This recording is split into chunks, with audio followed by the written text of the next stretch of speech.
Assalamualaikum semuanya. Semoga kalian semua dalam keadaan sehat dan dilancarkan rezekinya. Amin ya robbal alamin.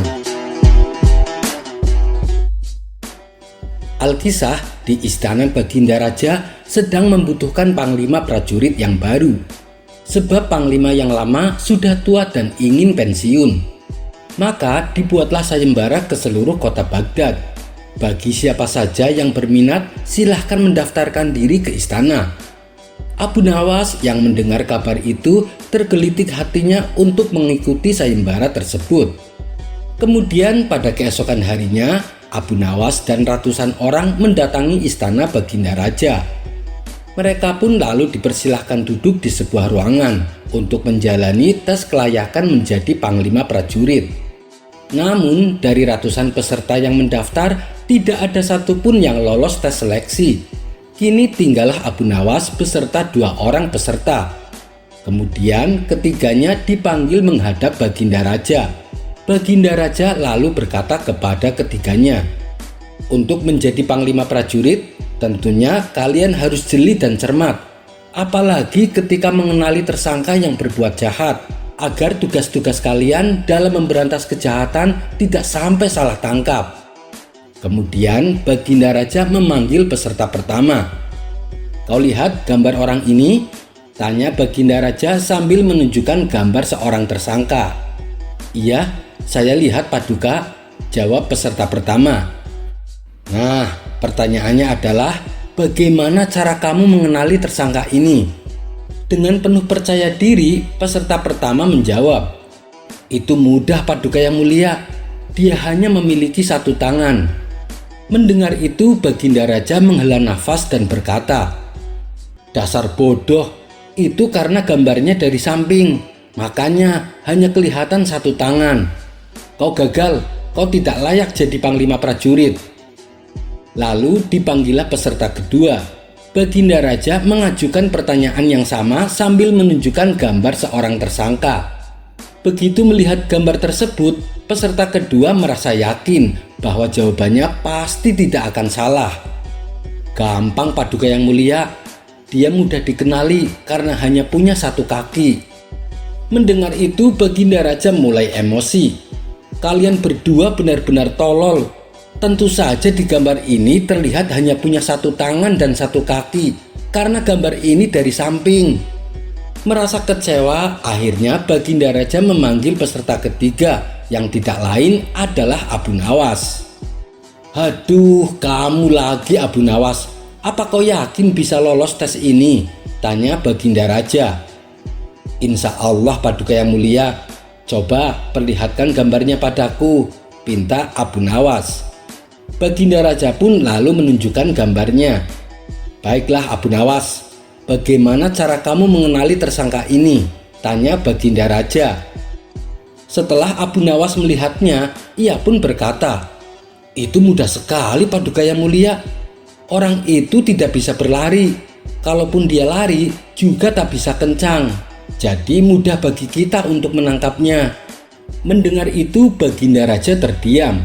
Dalam hati ia bertanya-tanya, apakah benar orang itu tidak bisa lari?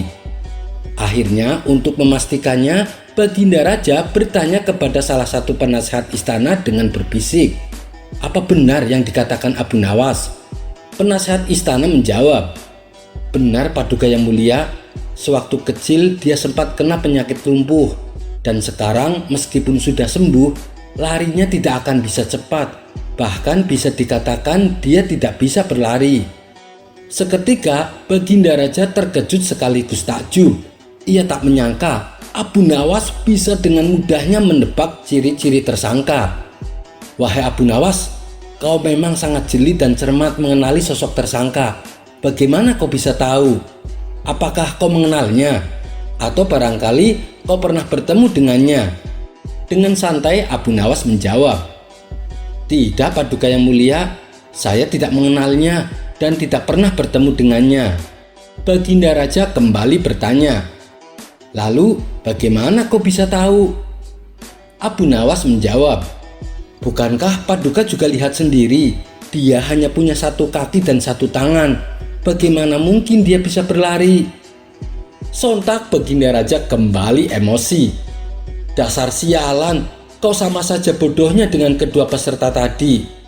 Akhirnya Abu Nawas pun gagal menjadi panglima prajurit istana. Kisah selanjutnya.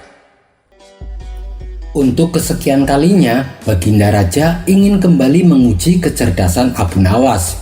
Ia mengatakan kepada Abu Nawas bahwa dirinya ingin sesuatu yang tak ada di dunia. Tentu saja keinginan Baginda Raja tersebut sempat membuat Abu Nawas bingung. Sesuatu apakah itu yang Paduka maksud? Tanya Abu Nawas. Apapun Abu Nawas, yang pasti sesuatu yang tak ada di dunia, jawab Baginda Raja. Baiklah Paduka, beri saya 3 hari untuk mencarinya, balas Abu Nawas. Kemudian ia pun pamit undur diri dari hadapan Baginda Raja.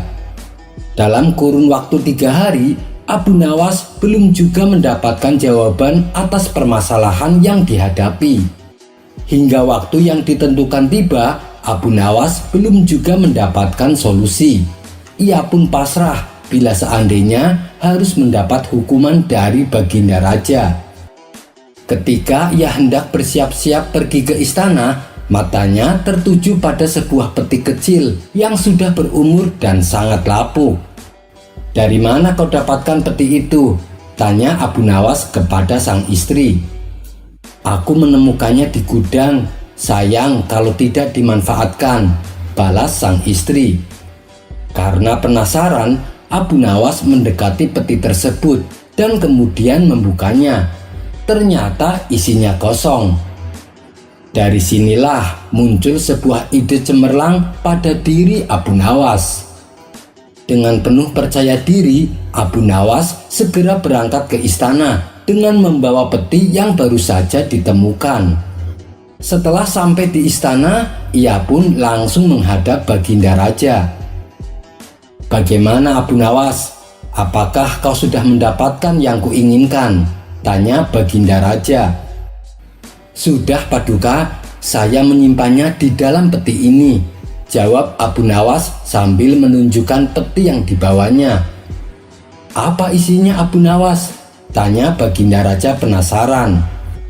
Yang pasti sesuatu yang tidak ada di dunia, sesuai dengan permintaan Paduka, jawab Abu Nawas. Baik, coba berikan padaku peti itu, pinta Baginda Raja. Kemudian Abu Nawas menyerahkannya, seolah di dalam peti tersebut berisi sesuatu yang sangat berharga. Melihat cara Abu Nawas memperlakukan peti dengan sangat hati-hati semakin membuat Baginda Raja penasaran. Akan tetapi saat Baginda Raja membukanya, ternyata isinya kosong, tidak ada apa-apanya. Mana isinya Abu Nawas? Aku tidak melihatnya sama sekali, tanya Baginda Raja. Dengan entengnya Abu Nawas menjawab, begini Paduka yang mulia, sesuatu yang tak ada di dunia tak mungkin bisa terlihat di dunia. Mendengar hal itu, Baginda Raja pun tertawa dan mengakui kecerdikan Abu Nawas. Kisah selanjutnya. Dikisahkan, beberapa bulan belakangan ini Abu Nawas seringkali mengalami kerugian. Kebun buah-buahan yang dimilikinya selalu gagal panen. Ia pun lalu mencoba peruntungan nasib dengan beralih menjadi penjual bunga. Rencana Abu Nawas tersebut didukung penuh oleh sang istri. Maka dibukalah toko bunga di depan rumah. Usahanya ini mulai berkembang pesat dan dikenal oleh orang-orang. Hingga pada suatu hari datang seorang utusan permaisuri membeli beberapa bunga di toko Abu Nawas. Rupanya sang permaisuri sangat menyukainya. Cantik sekali bunga ini. Besok beli lagi yang banyak, kata sang permaisuri kepada utusannya. Esok paginya utusan sang permaisuri kembali mendatangi toko Abu Nawas. Ia membeli berbagai macam bunga dengan jumlah yang cukup banyak. Tentu saja hal ini membuat Abu Nawas merasa senang. Apalagi hampir setiap hari sang permaisuri memborong bunga dagangannya. Abu Nawas pun mendapat keuntungan besar atas penjualannya. Beberapa hari kemudian, utusan sang permaisuri tak pernah lagi datang ke tokonya. Ternyata sang permaisuri telah jatuh sakit, tapi Abu Nawas tidak mengetahui kabar ini. Sakit yang diderita permaisuri cukup aneh, sehingga membuat Baginda Raja sangat cemas. Maka dikumpulkanlah beberapa tabib istana untuk menyembuhkan sang permaisuri. Namun sayang, tak ada satupun dari mereka yang bisa menyembuhkannya. Bahkan beberapa tabib dari kerajaan lain didatangkan, tapi sakit yang diderita sang permaisuri tak kunjung sembuh. Baginda Raja pun semakin khawatir dibuatnya. Lalu penasehat istana mengusulkan kepada Baginda Raja, "Paduka yang mulia, bagaimana kalau kita buat sayembara untuk rakyat? Barangkali di antara rakyat kita ada yang bisa mengobati permaisuri," saran penasehat istana. "Benar juga usulanmu, mari kita adakan," timpal Baginda Raja. Sayembara pun segera dibuat. Pagi-pagi para pengawal istana menyebar sampai ke pelosok negeri untuk mengumumkan sayembara. Bagi siapa saja yang bisa menyembuhkan permaisuri akan diberi hadiah uang yang sangat banyak. Begitulah isi pengumumannya. Dalam waktu sekejap, sayembara tersebut tersebar ke seantero negeri Baghdad. Mendengar sayembara dari Baginda Raja, orang-orang berbondong-bondong mendatangi istana berusaha mengobati penyakit sang permaisuri. Lagi-lagi tak ada seorang pun yang bisa menyembuhkannya. "Wahai istriku, sakit apa gerangan yang menimpamu?" tanya Baginda Raja. "Aku pun tidak tahu. Aku tak ingin melakukan apa-apa. Badan ini terasa lemas, sulit untuk menjelaskannya," jawab sang permaisuri. "Bagaimana ini wahai penasehat istana? Upaya apa lagi yang harus kita lakukan? Sayembara sudah diadakan, tapi tak ada seorang pun yang bisa mengobati," tanya Baginda Raja bertambah kalut. "Jangan menyerah Paduka, tunggulah 2 hari lagi," jawab penasehat istana. Sementara itu, di tempat lain, Abu Nawas yang sedang menjaga toko bunga dihampiri oleh tetangganya. "Hai Abu Nawas, kamu sudah dengar kabar belum? Sang permaisuri katanya jatuh sakit," ucap tetangganya. "Benarkah? Pantesan beberapa hari ini utusan sang permaisuri tidak pernah datang lagi ke toko saya," jawab Abu Nawas. "Dan kamu tahu tidak, ada sayembara. Barang siapa yang bisa mengobati sang permaisuri akan diberi hadiah uang yang banyak," tutur tetangganya. Karena merasa iba dengan kondisi sang permaisuri, Abu Nawas pun berangkat ke istana menghadap Baginda Raja. Melihat kedatangan Abu Nawas, Baginda Raja menyambutnya dan mempersilahkan duduk di sampingnya. "Saya dengar permaisuri sedang sakit Paduka," tanya Abu Nawas memastikan. "Benar Abu Nawas, saya sendiri heran dengan penyakit istriku, sebab tak ada seorang pun yang mampu menyembuhkannya," jawab Baginda Raja. "Kalau Paduka berkenan, izinkan saya mengobati sang permaisuri," kata Abu Nawas. Baginda Raja terkejut mendengarnya. "Kamu kan bukan tabib Abu Nawas. Apa kamu yakin kamu bisa?" tanya Baginda Raja tak percaya. "Apa salahnya bila dicoba? Bukankah yang bisa menyembuhkan adalah Allah? Dan kesembuhan tersebut bisa melalui siapa saja atas izin dan kehendak Allah," jawab Abu Nawas. Baginda Raja pun mengabulkan permohonan Abu Nawas. "Baiklah, lalu ramuan apa yang kau bawa?" tanya Baginda Raja. "Saya tidak membawa ramuan apa-apa Paduka, tapi izinkan saya berkeliling istana," balas Abu Nawas. Abu Nawas kemudian dipersilahkan berkeliling ke seluruh area istana. Saking luasnya istana, sampai sore hari Abu Nawas baru selesai berkeliling. Lantas Abu Nawas menghadap Baginda Raja. "Paduka yang mulia, saya tahu obatnya yang bisa menyembuhkan permaisuri," kata Abu Nawas memberitahu. Sontak Baginda Raja sangat senang mendengarnya. "Katakan Abu Nawas, katakan apa obatnya?" tanya Baginda Raja tidak sabar. "Obatnya adalah Taman Bunga Paduka Yang Mulia," jawab Abu Nawas.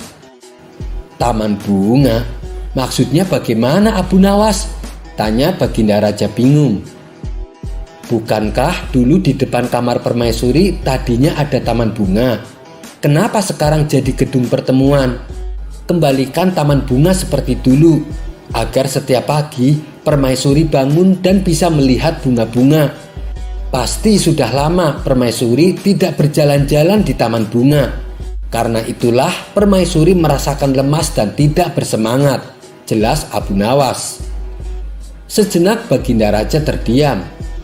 Ucapan Abu Nawas ada benarnya juga. Memang taman bunga di depan kamar istriku telah aku ubah jadi gedung pertemuan, kata Baginda Raja dalam hati. "Baiklah, akan aku coba. Pengawal, bongkar gedung pertemuan dan jadikan taman bunga yang lebih indah dari sebelumnya," titah Baginda Raja. Saat itu juga gedung pertemuan yang megah dan besar langsung dibongkar dan dikembalikan menjadi taman bunga. Beberapa hari kemudian, taman bunga pun sudah berhasil dibuat. Abu Nawas lalu menyuruh sang permaisuri untuk membuka tirai jendela kamarnya. Melihat di depannya ada pemandangan taman bunga yang menarik, sang permaisuri kaget dan kegirangan. "Sungguh indah sekali," teriak permaisuri. Sang permaisuri segera beranjak dari kamar dan memasuki taman bunga. Ia berkeliling sambil menyentuh bunga-bunga yang bermekaran. "Cantik sekali bunga ini," ucap permaisuri. Wajahnya pun kembali ceria, seperti ada energi di dalam tubuhnya. Sang permaisuri tak henti-hentinya tersenyum, bahkan sakit yang ia derita mendadak hilang seketika. Baginda Raja sangat bersyukur melihat perubahan pada diri istrinya. Sang permaisuri kini telah sembuh dari sakit yang dideritanya. Sesuai dengan janji yang diucapkan, Baginda Raja lalu memberikan Abu Nawas sejumlah uang yang sangat banyak. "Ini hadiah untuk kamu Abu Nawas, karena telah berhasil menyembuhkan istriku," kata Baginda Raja sambil menyerahkan hadiahnya. "Terima kasih Paduka Yang Mulia," sahut Abu Nawas kegirangan. "Tapi bagaimana kamu tahu kalau obatnya adalah taman bunga?" tanya Baginda Raja penasaran. "Begini Paduka Yang Mulia, beberapa bulan yang lalu sang permaisuri hampir setiap hari menyuruh utusannya membeli bunga di toko saya. Tidak terhitung berapa jumlah bunga yang sudah ia beli. Tapi ketika saya berkeliling istana, saya tidak mendapati bunga-bunga yang ia beli. Dan taman bunga yang ada di depan kamar permaisuri sudah tidak ada lagi. Oleh sebab itulah saya punya kesimpulan bahwa sakitnya sang permaisuri karena taman bunganya dibongkar. Dan datangnya penyakit hampir rata-rata dari pikiran. Mungkin saja sang permaisuri selalu kepikiran dengan taman bunganya, tapi ia tak berani mengatakannya kepada Paduka," ujar Abu Nawas menjelaskan. Baginda Raja mengangguk dan tersenyum. "Analisamu sungguh luar biasa Abu Nawas. Kamu bukan hanya cerdik, tapi bisa dengan cepat memahami situasi," puji Baginda Raja. Kisah selanjutnya.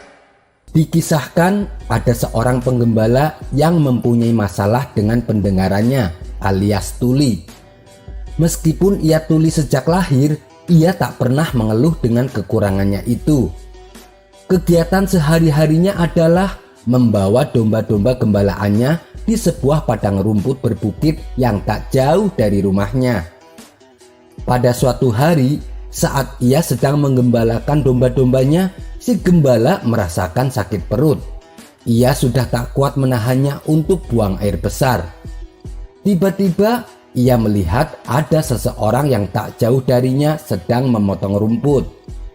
Ia pun menghampirinya dan berkata, "Hei kawan, tolong jaga domba-domba ini ya, dan tolong awasi jangan sampai ada yang berkeliaran hingga tersesat. Aku akan pulang ke rumah sebentar untuk buang air besar."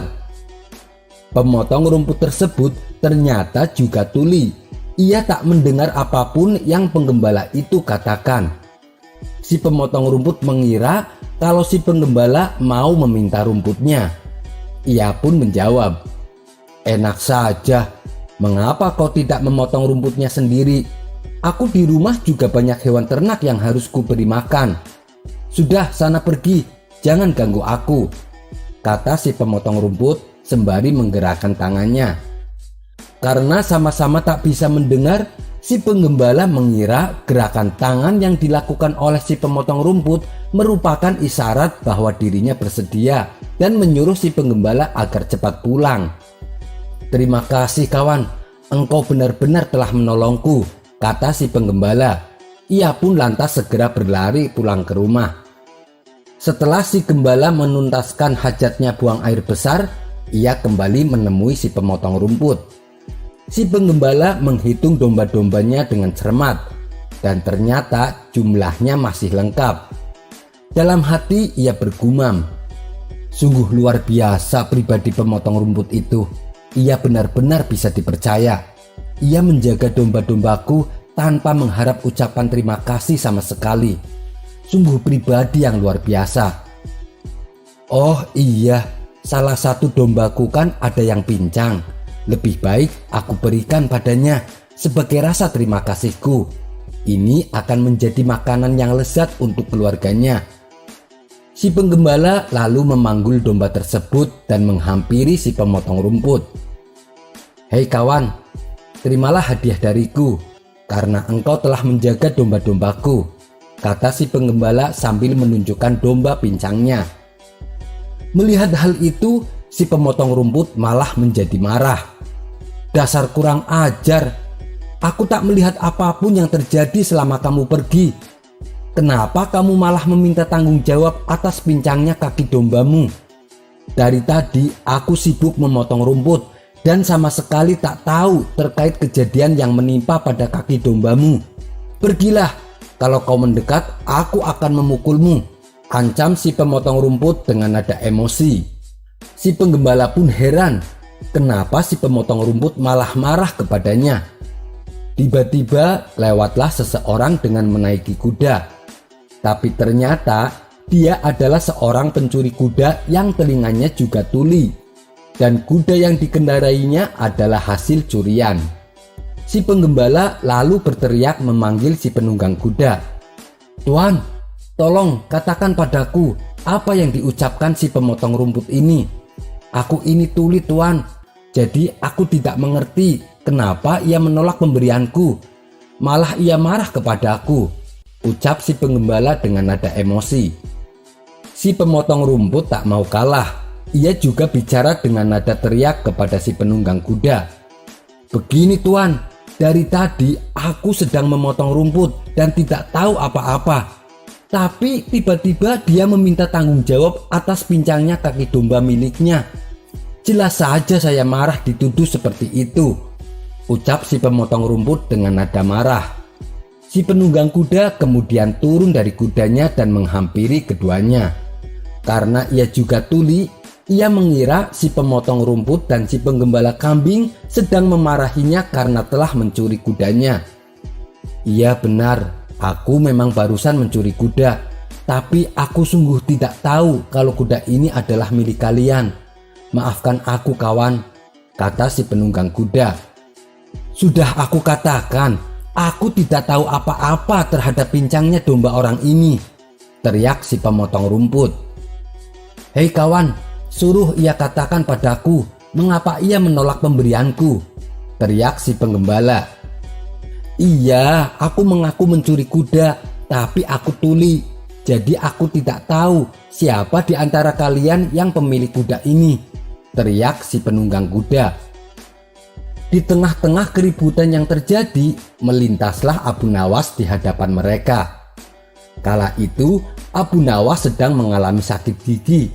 Untuk menggerakkan mulutnya saja sakit bukan main, apalagi untuk berbicara. Ketika mereka melihat kehadiran Abu Nawas, Mereka mengira Abu Nawas adalah seorang sufi yang alim dan sakti. Karena dari penampilannya, Abu Nawas menggunakan jubah layaknya ulama sufi terpandang. Si pemotong rumput lalu menarik jubah Abu Nawas. Ia berkata dengan berteriak kepada Abu Nawas untuk meminta keadilan. "Tuan Sufi, tolonglah saya. Mereka menuduhku melukai dombanya." Si gembala juga berkata kepada Abu Nawas dengan nada teriak, "Wahai Tuan Sufi, aku hanya ingin memberikan domba, tapi dia malah memarahiku." Si pencuri kuda juga ikutan berkata, "Tuan Sufi, saya akui saya bersalah. Saya sudah mengaku mencuri, tapi aku tuli. Saya tidak bisa mendengar perkataan mereka. Jadi saya tidak tahu siapa sebenarnya pemilik kuda ini." Mendengar pengaduan mereka dengan nada teriak membuat sakit gigi Abu Nawas bertambah tidak karuan. Ia hanya bisa menatap tajam penuh amarah ke arah mereka. Mata hitam Abu Nawas menusuk tajam ke mata mereka bertiga secara bergantian. Mereka mengira Abu Nawas sedang berusaha keras mencari petunjuk atas kebenaran dari situasi ini.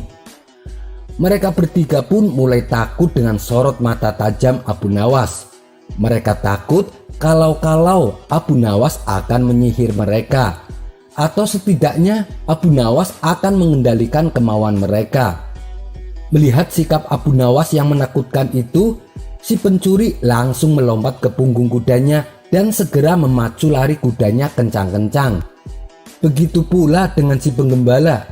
Ia segera menggiring gembalaannya menjauh dari Abu Nawas. Sementara si pemotong rumput yang sedari tadi gemetaran, ia segera mengemasi hasil sabitan rumputnya ke dalam kantong dan mengangkatnya di bahu lalu berlari menjauhi Abu Nawas. Setelah ketiga orang tersebut berlari karena ketakutan, Abu Nawas lalu melanjutkan perjalanannya. Ia pun berpikir dalam hati, kadang-kadang kata-kata tak berfungsi apa-apa dan tidak terlalu berguna. Mungkin lebih baik orang tidak perlu banyak bicara. Kisah selanjutnya. Cuaca sore hari yang teduh membuat Abu Nawas memilih untuk bersantai menikmati suasana. Ia duduk di depan rumahnya ditemani secangkir kopi panas. Sambil menghirup kopinya, Abu Nawas berkata, "Nikmat mana lagi yang engkau dustakan? Hehehehe." Namun sayangnya suasana tersebut dibuyarkan oleh kedatangan tetangganya yang miskin. Dengan menahan tangisnya, orang itu berkata, "Tuan Abu Nawas, tolonglah saya." "Tunggu dulu, ada apa ini? Kenapa kamu tiba-tiba datang sambil menangis?" tanya Abu Nawas. Orang itu menjawab, "Saya dirundung masalah, Tuan. Saya dituduh telah mencuri. Padahal saya tidak melakukannya, dan besok pagi saya akan disidang di pengadilan." "Siapa yang menuduhmu dan apa yang kau curi?" tanya Abu Nawas mencari tahu. Kemudian orang itu menceritakan kronologinya. "Begini Tuan, tadi siang saya pergi ke pasar dan tanpa sengaja saya mencium bau masakan yang enak. Setelah saya telusuri, ternyata bau itu berasal dari warung makan. Saya pun duduk di depan warung makan tersebut sambil menikmati bau masakannya. Awalnya saya ingin membeli masakan itu, tapi uangnya tidak cukup. Jadi saya hanya bisa membayangkan masakan itu sambil menikmati baunya. Namun tiba-tiba pemilik warung makan itu keluar dan memarahiku. Dia menuduh aku telah mencuri bau masakannya. Kalau aku tidak mau membayar, maka aku akan diadukan ke pengadilan dengan tuduhan pencurian." Sejenak Abu Nawas mengernyitkan dahinya. "Ada-ada saja kelakuan orang zaman sekarang," ucap Abu Nawas dalam hati. "Lalu berapa duit kau harus membayarnya?" tanya Abu Nawas lagi. Orang itu menjawab, 100 dirham Tuan." "Hah? 100 dirham? Hanya mencium bau masakan kau disuruh membayar 100 dirham?" ucap Abu Nawas kaget. "Iya Tuan, sedangkan Tuan tahu sendiri saya ini orang miskin. "Dari mana saya punya duit sebanyak itu?" ujar orang tersebut. "Pemilik warung itu mesti diberi pelajaran nih," batin Abu Nawas. Kemudian ia memutar otak mencari solusi yang tepat untuk menyelesaikan permasalahan ini. Tak berapa lama Abu Nawas pun tersenyum sendiri. Ia telah menemukan ide yang cemerlang. Abu Nawas lalu berkata kepada tetangganya itu, "Baiklah, besok pagi kamu turuti saja datang ke kantor pengadilan. Nanti aku akan menemanimu di sana. Sekarang pulanglah ke rumah, dan ini ada roti untukmu dan keluargamu." Abu Nawas mengambilkan beberapa roti lalu diberikan kepada tetangganya yang miskin itu. Keesokan harinya, Abu Nawas bersama tetangganya berangkat menuju ke kantor pengadilan. Sesampainya di sana, ternyata si pemilik warung dan tuan hakim sudah menunggu kedatangannya. "Karena semuanya sudah berkumpul, mari kita mulai sidangnya," ucap tuan hakim. Si pemilik warung lalu mengadu kepada tuan hakim bahwa tetangganya Abu Nawas telah mencuri bau masakannya dan ia menuntut ganti rugi sebesar 100 dirham. Kalau tidak mampu membayar, maka ia menuntut supaya dipenjara. "Baiklah, saya terima pengaduanmu," kata tuan hakim. "Lalu apa pembelaanmu?" tanya tuan hakim kepada tetangganya Abu Nawas. "Maaf tuan hakim, saya yang akan mewakili tetangga saya ini," tukas Abu Nawas. "Silahkan Abu Nawas, sekarang apa pembelaanmu?" tanya tuan hakim. "Saya bersedia membayar tuntutan uang yang sebesar 100 dirham, ucap Abu Nawas sambil memperlihatkan kantong yang berisi kepingan uang. Melihat hal itu, si pemilik warung merasa girang. Sebentar lagi ia akan mempunyai uang yang banyak, ujarnya dalam hati. Abu Nawas kembali berkata, "Tapi sebelumnya saya ingin memperlihatkan uang ini kepada Tuan Hakim, supaya Tuan Hakim benar-benar yakin kalau uang di dalam kantong ini berjumlah 100 dirham." Setelah Tuan Hakim menghitung uangnya, ia pun mengembalikannya lagi kepada Abu Nawas. "Iya benar, uang itu berjumlah 100 dirham, kata Tuan Hakim. Kemudian Abu Nawas menggoyang-goyangkan kantong uangnya, hingga terdengar suara gemerincing kepingan uang tersebut. "Sini Abu Nawas, berikan uangnya padaku," pinta pemilik warung. "Kan tadi sudah aku bayar, kenapa kamu meminta uang ini?" ujar Abu Nawas. "Apa maksudmu? Sepeser pun aku belum menerimanya," kata pemilik warung. Kemudian Tuan Hakim pun menengahi. "Maksudnya bagaimana Abu Nawas? Saya masih belum mengerti," ucap Tuan Hakim. Abu Nawas lalu menjelaskan, "Tetanggaku ini kan telah mencuri baunya saja, bukan masakannya. Oleh karena itu, saya juga membayarnya pakai suara duitnya saja, bukan duitnya." Mendengar itu, Tuan Hakim pun manggut-manggut membenarkan Abu Nawas. "Baiklah, dengan ini maka kasus telah selesai dan ditutup," kata Tuan Hakim. Pemilik warung tersebut kecewa karena tidak jadi mendapatkan uang. Sementara tetangga Abu Nawas yang miskin itu lolos dari hukuman berkat bantuan Abu Nawas. Kisah selanjutnya. Entah sudah berapa kali Baginda Raja gagal mengerjai Abu Nawas. Meski demikian tak menyurut niatnya untuk kembali melakukannya. Dan pada kisah kali ini Baginda Raja mencoba menjebaknya dengan cara yang lain. Pada suatu hari Abu Nawas diundang ke istana untuk menemani Baginda Raja makan malam. Tentu saja undangan tersebut disambut sukacita oleh Abu Nawas. Ia pun bergegas berangkat ke istana. Sesampainya di sana, Abu Nawas dipersilahkan duduk di depan meja yang penuh hidangan lezat. "Ayo, mari kita makan Abu Nawas," ajak Baginda Raja. Setelah dipersilahkan, Abu Nawas langsung menyantap makanannya dengan begitu lahap. Hampir semua menu hidangan ia cicipi satu persatu. Melihat cara Abu Nawas menyantap makanan membuat Baginda Raja tertawa geli. "Hei Abu Nawas, apa bedanya kamu sama keledai?" tanya Baginda Raja. Abu Nawas yang masih asik menyantap makanan menjawab sekenanya. "Saya tidak tahu Paduka, Paduka yang lebih tahu," kata Abu Nawas sambil melanjutkan makannya. Spontan Baginda Raja tertawa mendengar jawaban tersebut. Ketika sudah kenyang menyantap hidangan, Abu Nawas kebingungan. Pasalnya belum ada minuman yang disajikan. "Maaf Paduka, tapi mana minumannya?" tanya Abu Nawas. Disinilah rencana usil Baginda Raja mulai dilancarkan. Ia kemudian menyuruh pelayan istana membawakan 2 gelas minuman. Yang satu berisi air yang sangat panas, yang satunya lagi berisi air yang sangat dingin. Karena sudah tak tahan menahan rasa hausnya, Abu Nawas mengambil gelas yang berisi air panas dan kemudian ia segera meminumnya. Seketika Abu Nawas mengerenyitkan wajahnya karena air yang diminumnya terlalu panas.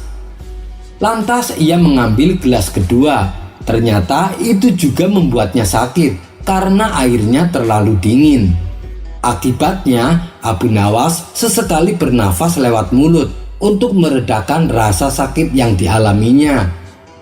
Melihat reaksi Abu Nawas tersebut, Baginda Raja kembali tertawa terpingkal-pingkal. "Hai Abu Nawas, mengapa kau minum kedua air itu? Itu kan bisa menyakitimu," ledek Baginda Raja. "Iya Paduka, kesalahan saya sama seperti yang Paduka tanyakan sebelumnya, yaitu saya tidak tahu, Paduka yang lebih tahu," jawab Abu Nawas. "Berarti kamu sama bodohnya dengan keledai," celetuk Baginda Raja. "Itu mungkin saja Paduka, tapi meski demikian ada yang lebih bodoh dari saya," timpal Abu Nawas. "Oh ya, siapa dia?" tanya Baginda Raja sambil menahan tawanya.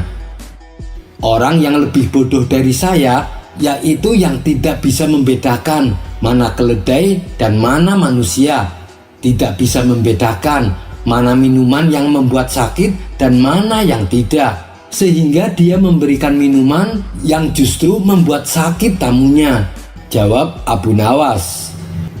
Baginda Raja yang sedari tadi tertawa seketika terdiam tanpa kata.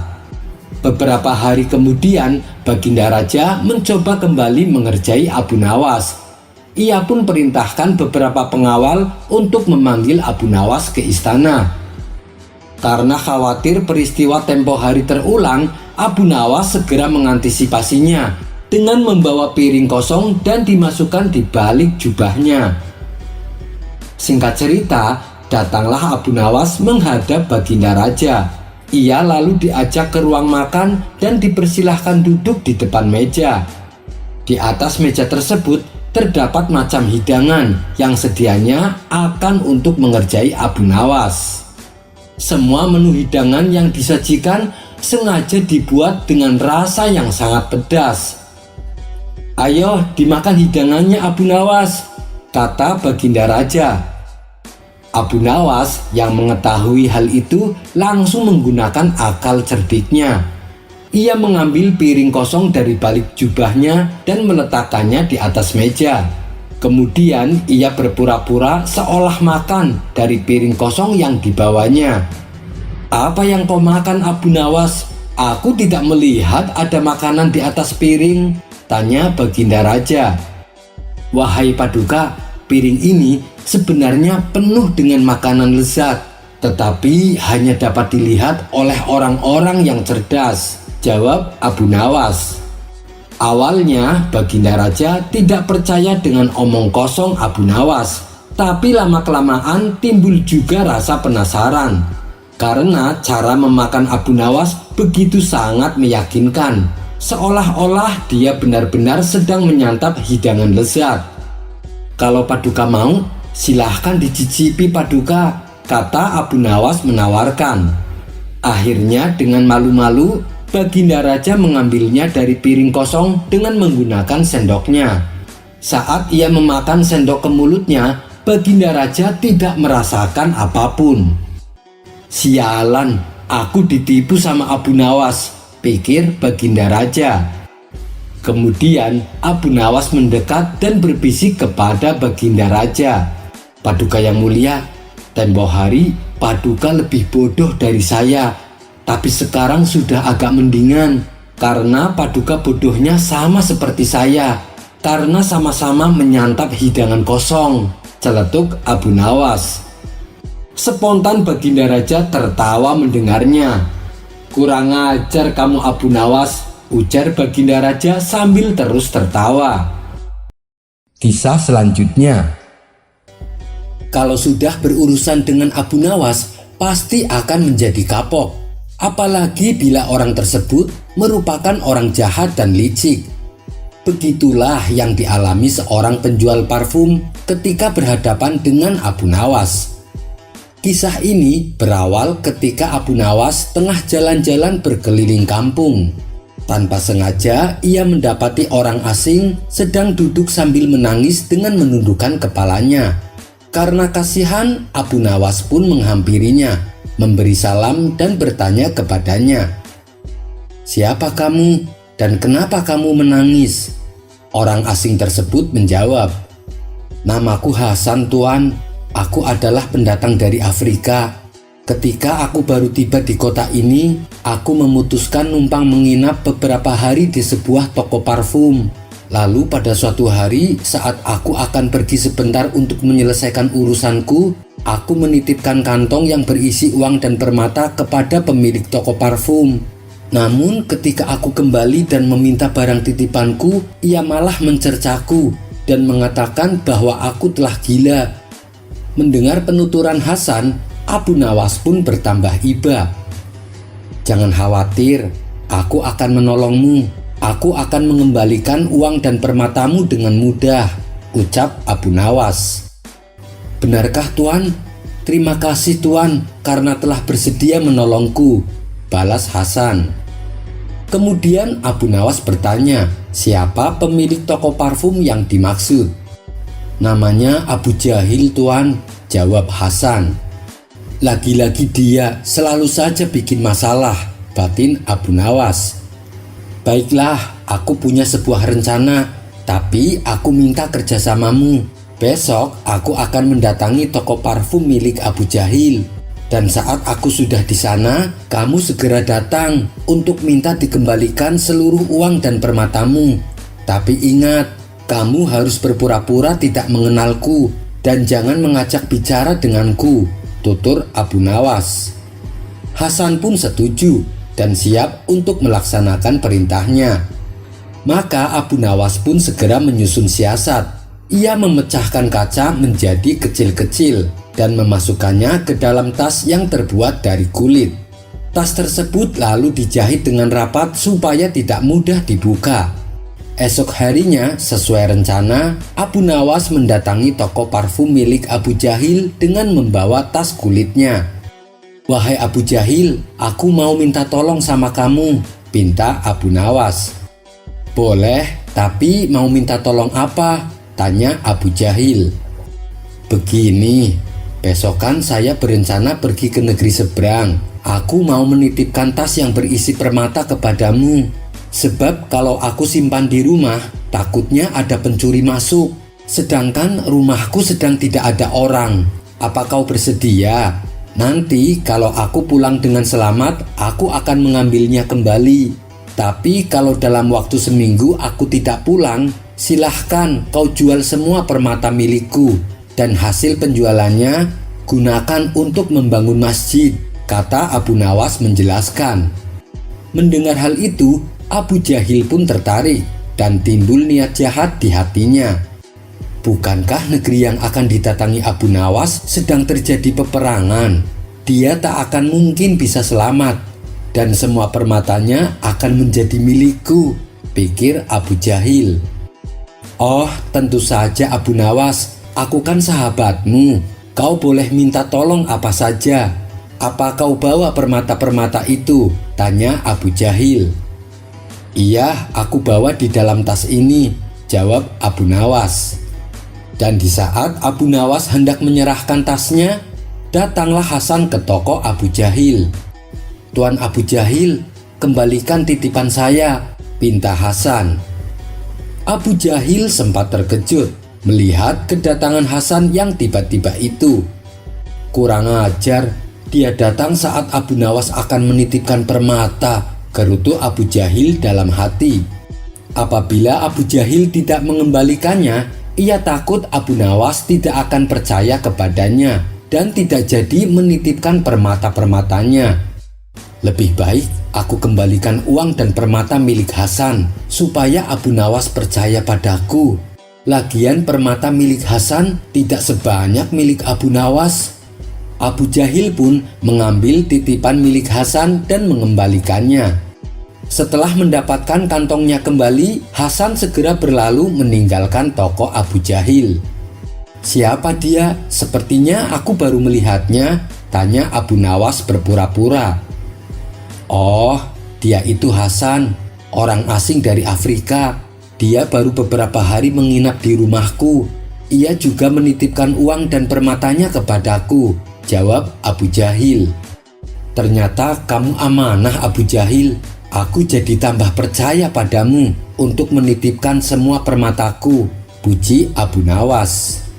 "Aku ini suka menolong Abu Nawas, meskipun orang yang aku tolong baru aku kenal beberapa hari. Apalagi sama kamu, Abu Nawas. Aku kan sudah lama mengenalmu. Tentu saja aku dengan senang hati menolongmu," tutur Abu Jahil. "Baiklah Abu Jahil, aku mau pergi dulu. Ini aku serahkan tasnya," kata Abu Nawas berpamitan. Abu Jahil pun menerimanya.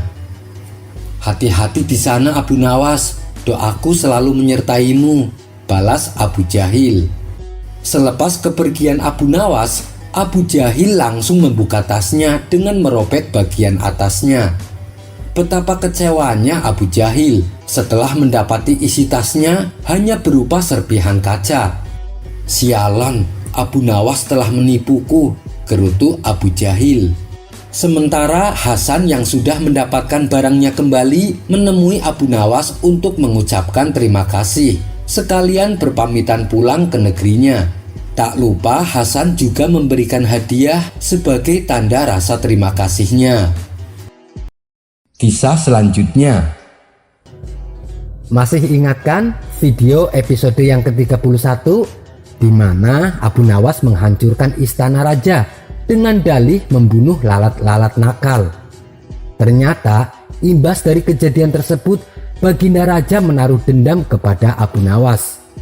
Baginda Raja begitu berhasrat ingin membalaskan dendamnya dengan memasukkan Abu Nawas ke dalam penjara. Namun Baginda Raja bingung dengan cara apa lagi supaya Abu Nawas bisa terjebak melakukan kesalahan. Tiba-tiba terbesit dalam pikiran Baginda Raja, bukankah Abu Nawas paling takut dengan beruang? Aku punya ide sekarang. Abu Nawas kali ini pasti tidak bisa lolos, ucap Baginda Raja girang. Maka dipanggillah Abu Nawas ke istana. "Hei Abu Nawas, aku ingin kamu ikut saya berburu ke hutan," titah Baginda Raja. "Ampun Paduka yang mulia, memangnya Paduka Raja mau berburu hewan apa?" tanya Abu Nawas. "Saya akan berburu hewan beruang," jawab Baginda Raja. Mendengar itu Abu Nawas langsung menelan ludahnya. Abu Nawas merasa takut dan gemetaran, tapi ia tak berani menolak perintah Baginda Raja. "Tapi sebentar lagi akan turun hujan Baginda Raja." "Justru itu. Ayo sekarang kita berangkat." "Abu Nawas, kamu akan saya beri kuda yang lamban. Saya dan para pengawal menggunakan kuda yang larinya cepat," kata Baginda Raja. "Nanti bila turun hujan, silahkan kalian berlindung dengan cara kalian masing-masing. Pokoknya pas jam makan siang, kalian sudah berkumpul di tempat peristirahatanku. Dan saat berkumpul, baju kalian tidak boleh basah," jelas Baginda Raja. Kemudian Baginda Raja dan rombongannya segera bergerak. Sementara Abu Nawas yang mengendarai kuda lamban tentunya tertinggal jauh di belakang. Abu Nawas tahu kalau Baginda Raja sengaja menjebak dirinya. Tak lama kemudian hujan pun turun dengan derasnya. Baginda Raja bersama pengawal langsung mencari tempat perlindungan untuk berteduh. Setelah hujan mereda, mereka melanjutkan perjalanan menuju tempat peristirahatan yang telah ditentukan. Setibanya di tempat peristirahatan, tak lama berselang Abu Nawas datang. Baginda dan para pengawalnya terkejut melihat baju Abu Nawas tidak basah sama sekali. Bagaimana mungkin ini bisa terjadi?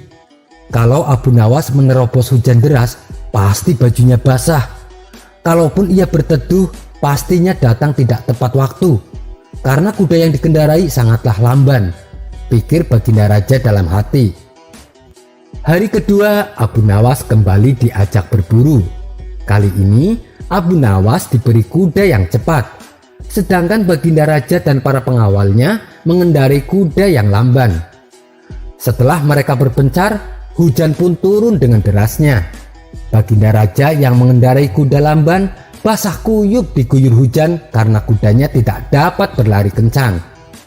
Ketika Baginda Raja dan para pengawalnya tiba di tempat peristirahatan, ternyata Abu Nawas sudah duluan sampai di tempat itu, tentunya dengan baju yang masih kering. "Hei Abu Nawas, ilmu apa sih yang kamu pakai? Kenapa bajumu tidak pernah basah kena hujan?" tanya Baginda Raja penasaran. "Mudah tuanku," jawab Abu Nawas. "Hamba tidak perlu pakai ilmu sakti. Karena kalau hujan datang, hamba segera melepaskan semua baju hamba. Lalu baju tersebut saya lipat dan saya duduki. Setelah hujan mereda, baru hamba pakai kembali baju hamba," jelas Abu Nawas. Baginda Raja pun mengakui kecerdikan Abu Nawas. Berbicara tentang hujan, ada kisah menarik seseorang yang bernama Abdullah yang ingin menguji kecerdasan Abu Nawas. Saking ambisinya ingin mengalahkan Abu Nawas, ia sampai membuat daftar pertanyaan yang kira-kira sulit untuk dijawab.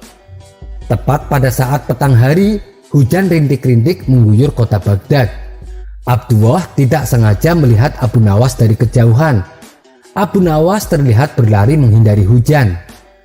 Melihat kejadian itu, ia berpikir, inilah saat yang tepat untuk mengalahkan Abu Nawas dengan ide cemerlangnya. Ia akan mencecar dengan pertanyaan yang dirasa sangat sulit untuk dijawab.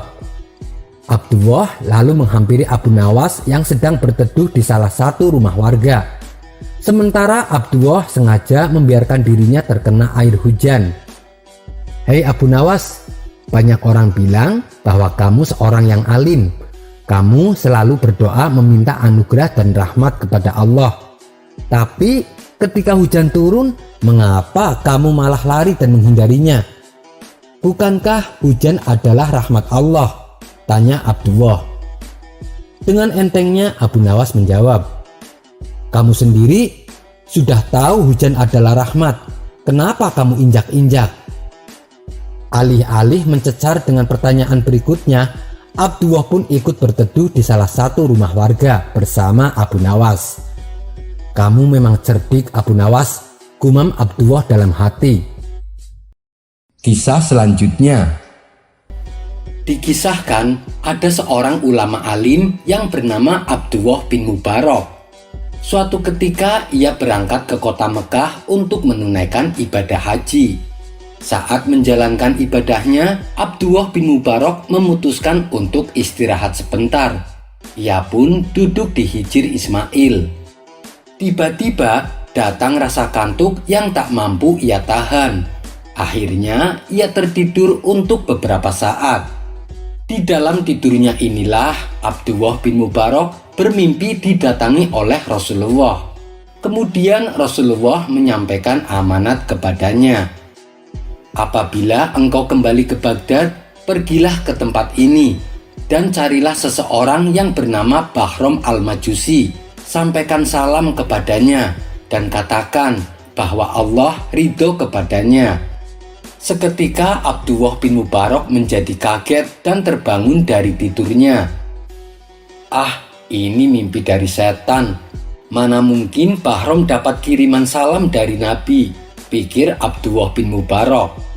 Ia pun bangun untuk mengambil wudhu, menunaikan sholat dan melakukan tawaf. Tak disangka, mimpi yang serupa datang lagi saat di kesempatan yang lain. Peristiwa ini berulang hingga 3 kali. Akhirnya, setelah selesai menunaikan ibadah haji, Abdullah bin Mubarak menjalankan amanat yang disampaikan Rasulullah dalam mimpinya. Setelah bertanya ke sana kemari, sampailah ia di rumah seorang majusi yang bernama Bahram.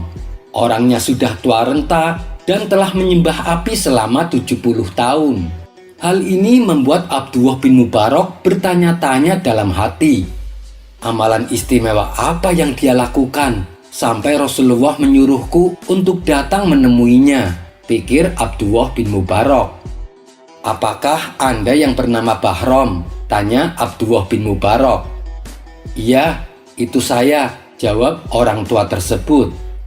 Kemudian Abdullah dipersilahkan masuk dan duduk di ruang tamu. Abdullah pun mulai bertanya kepadanya, "Apakah Anda memiliki perbuatan yang baik di mata Allah?" tanya Abdullah bin Mubarak. "Saya gemar memberi hutang kepada banyak orang. Saat melunasi diwajibkan jumlah pembayaran melebihi jumlah hutang semula," jawab Bahram. "Itu perbuatan haram karena termasuk riba. Apakah ada perbuatan lain?" tanya Abdullah kembali. "Saya mempunyai anak, 4 orang putri dan 4 orang putra.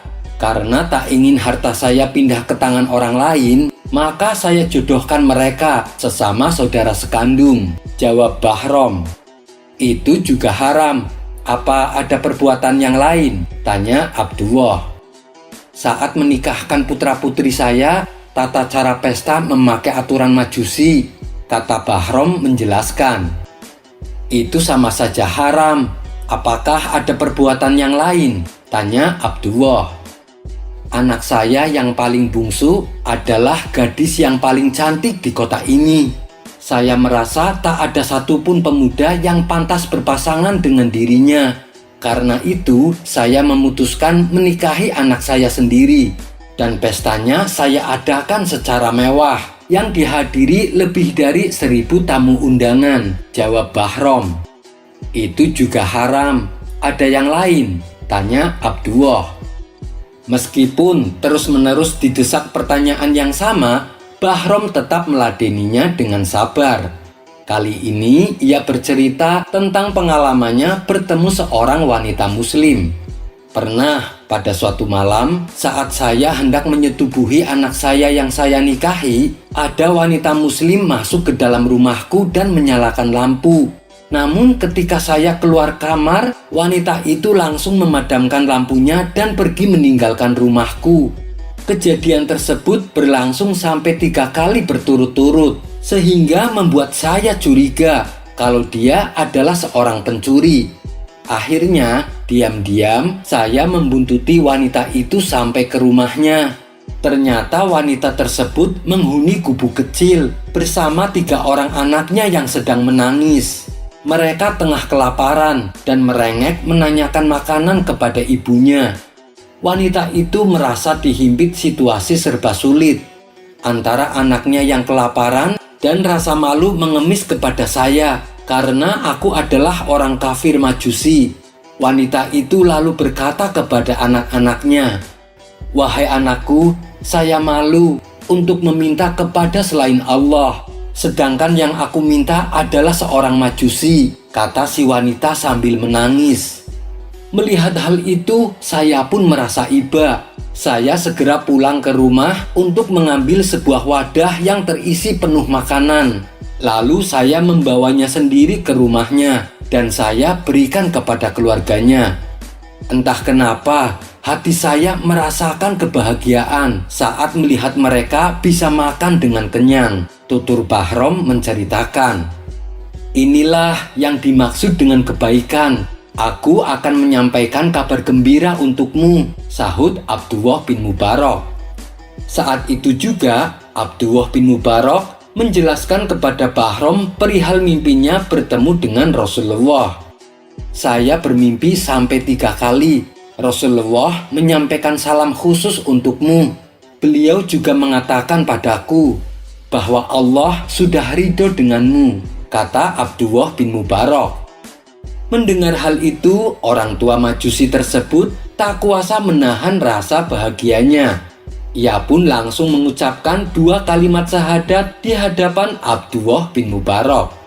Setelah mengucapkan 2 kalimat syahadat, tiba-tiba orang tua renta itu terjatuh dan meninggal. Abdullah bin Mubarak lalu memandikannya, mensolatinya, dan menguburkannya. Kisah ini terdapat dalam kitab Durratun Nasihin. Wallahu a'lam bishawab.